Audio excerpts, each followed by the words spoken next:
Derivation of the kinetic equation of gases, यानी गैसों के लिए अणुगति समीकरण का व्युत्पन्न हम करेंगे। डेरिवेशन करना है हमें kinetic equation for the gases.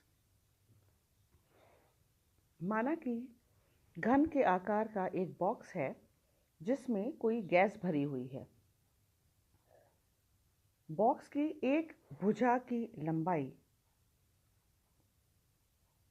अगर L सेंटीमीटर है, बॉक्स में विद्यमान अणुओं की कुल संख्या यदि n है, प्रत्येक अणु का द्रव्यमान यदि m ग्राम है,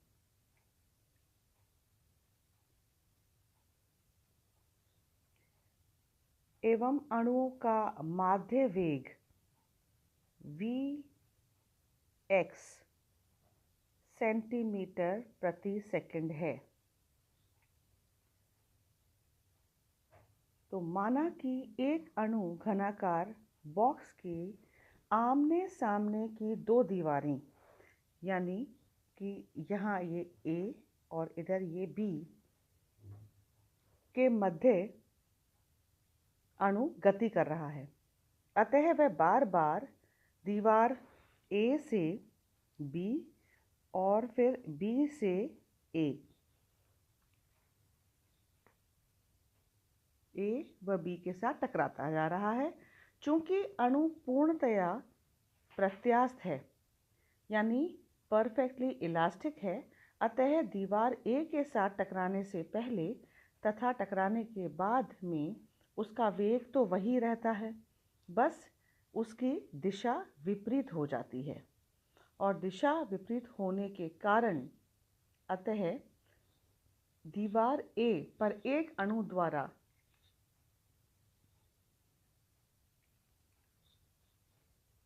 टक्कर मारने से पूर्व का संवेग, हम संवेग जानते हैं, ये मास इनटू वेलोसिटी होता है, यानी momentum is m into v।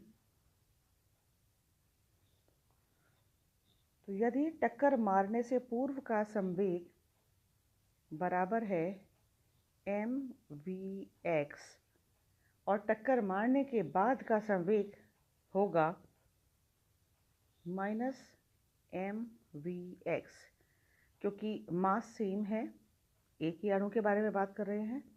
Velocity same होगी क्योंकि ये प्रत्यास्थ है, पूर्णतया कंप्लीटली परफेक्टली इलास्टिक है, इसलिए वेलोसिटी सेम रहेगी। सिर्फ दिशा में परिवर्तन होने की वजह से हम इसके अंदर नेगेटिव साइन को लिखते हैं।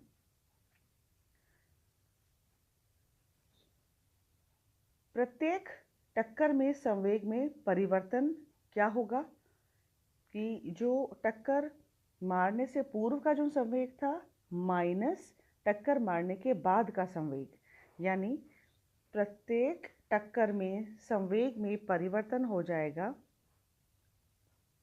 बराबर mvx minus mvx, minus minus plus हो जाएंगे तो हमें मिलेगा 2mvx। ये जो मान है, ये किसका मान है? ये प्रत्येक टक्कर में संवेग में परिवर्तन का मान होगा। अब हम जानते हैं कि जो A और B के बीच की जो दूरी है वो है L सेंटीमीटर, क्योंकि ये क्यूब है, ये एक घन है, तो सबकी जो डिस्टेंस है, जो कॉर्नर्स होंगे उनकी जो वैल्यू है सबकी सेम होगी। तो यहाँ पर यदि ये L है तो सबकी L होगी। तो A व B के बीच की दूरी है L सेंटीमीटर, अतः एक टक्कर के बाद दूसरी टक्कर लगाने के लिए अणु को 2L दूरी तय करनी पड़ेगी, क्योंकि इधर जाएगा, इधर गया तो L और वापस जब इधर गया तो 2L की वो दूरी तय करेगा। चूंकि इसका वेग Vx सेंटीमीटर प्रति सेकंड है, अर्थात अणु Vx सेंटीमीटर दूरी को 1 सेकंड में तय करता है। अतः 2L दूरी को तय करने में इसे 2L प्रति Vx सेकंड का समय लगेगा। यानी एक टक्कर में लगने का समय जो होगा that will B 2L upon Vx। और एक सेकंड में होने वाली टक्करें कितनी होंगी, इसका जस्ट रिवर्स हो जाएगा। तो एक सेकंड में जो इसमें होने वाली जो टक्करें हैं, यानी 1 सेकंड में जो टक्करें होंगी वो बराबर होंगी Vx अपॉन 2L के। एक टक्कर में होने वाले संवेग का परिवर्तन हम देख चुके हैं, वो होता है संवेग में परिवर्तन 2mVx।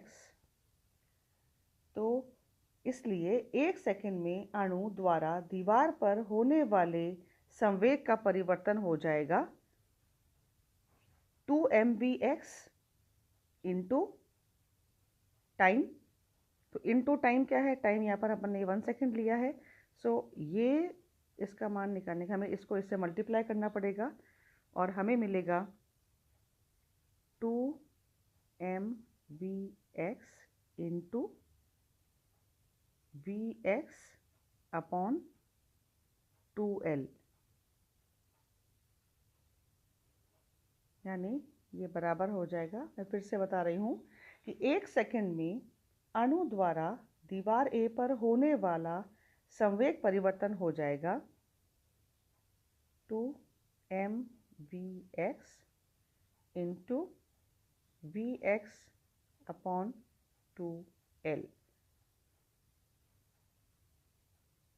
Right, this 2 and 2 will be cancelled and जो हमें वैल्यू मिलेगी वो मिलेगी mVx का होल स्क्वायर अपॉन L।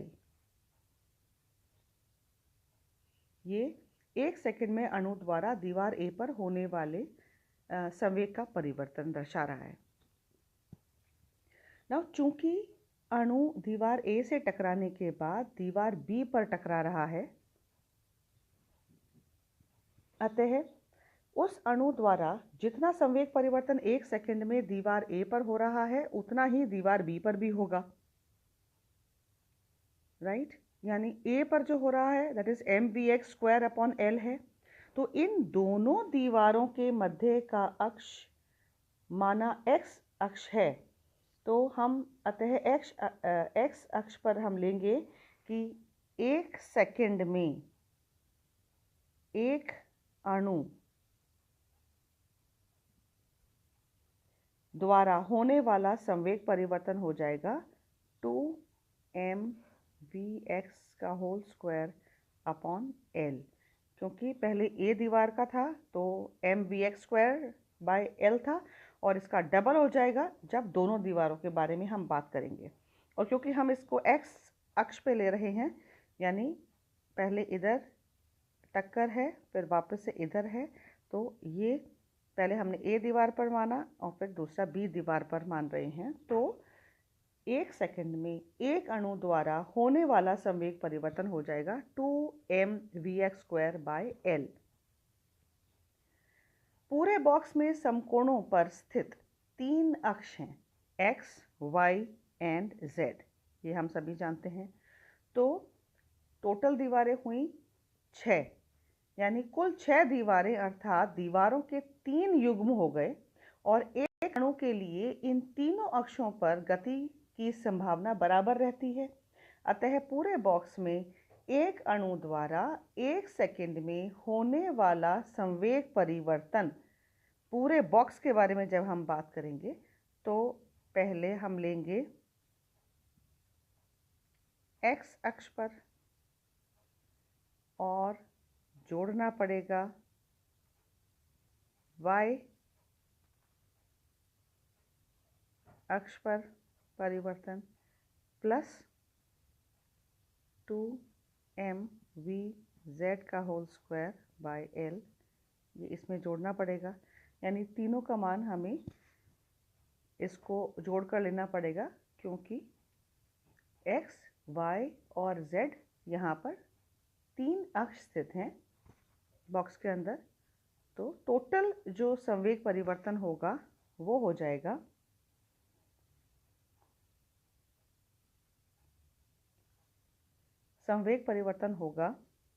बराबर 2m/l, तो कॉमन हो गया, और बाकी हुआ जो x एक्सिस पर वेग vy स्क्वायर प्लस vz का होल स्क्वायर, और ये जो पूरा मान है ये टोटल वेलोसिटी हम इसमें ले सकते हैं। So this is actually v square के बराबर है ये।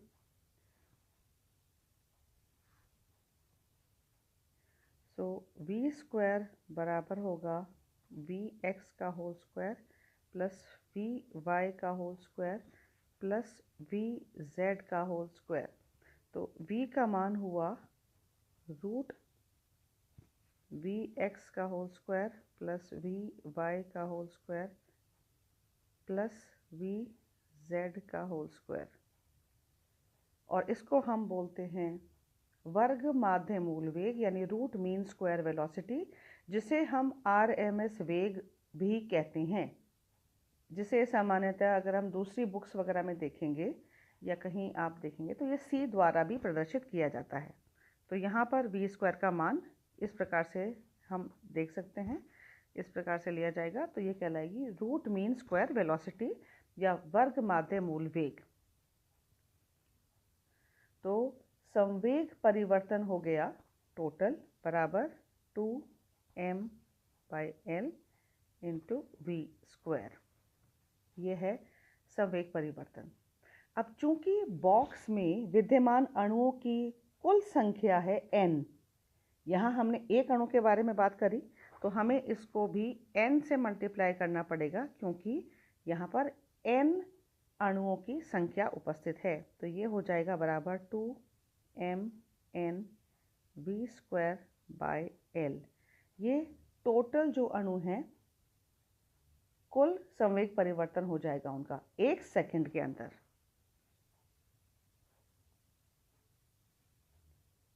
हम जानते हैं कि 1 सेकंड में होने वाला कुल संवेग परिवर्तन अर्थात संवेग परिवर्तन की दर, यानी चेंज इन मोमेंटम पर second, rate of change of momentum को हम बल या फोर्स कहते हैं या कहा जाता है। यानी 1 सेकंड में होने वाला कुल संवेग परिवर्तन अर्थात संवेग परिवर्तन की दर को बल कहा जाता है, और इकाई क्षेत्रफल पर लगने वाला बल ही दाब है।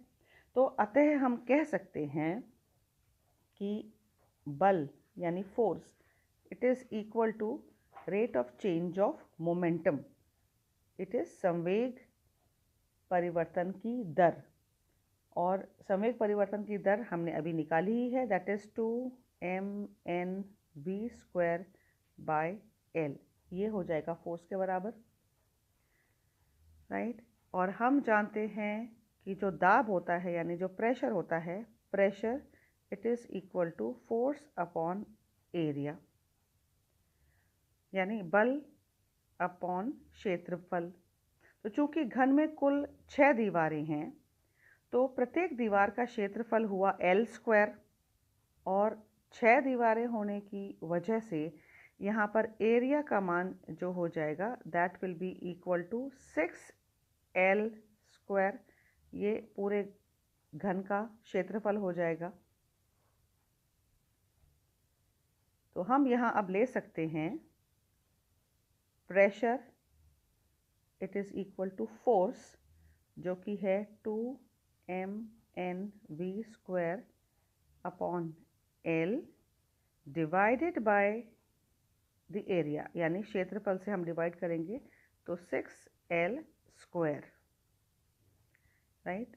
सो 2 और यहाँ पर ये कैंसिल होकर यहाँ पे 3 आ जाएगा, and this will be equal to pressure will be equal to N V square by L cube.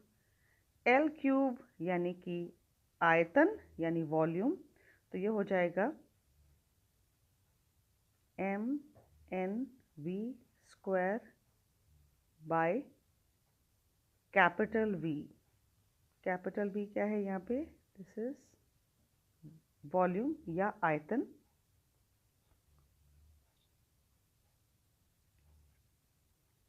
और हम ले सकते हैं this is pressure, it is equal to 1/3 M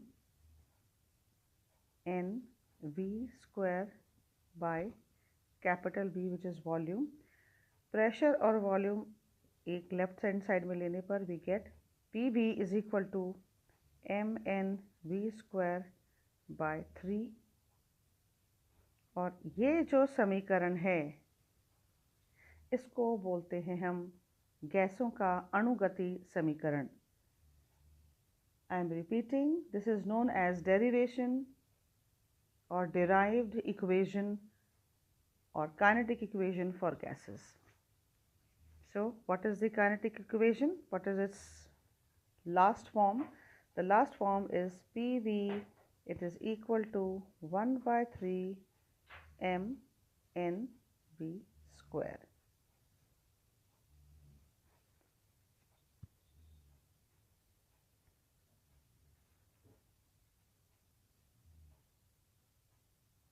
और इन्हीं गैसों के लिए एक मूल समीकरण हम आदर्श गैसों के समस्त नियमों की व्याख्या करते हुए भी देखेंगे, जो कि हम नेक्स्ट लेक्चर में इसको देखेंगे।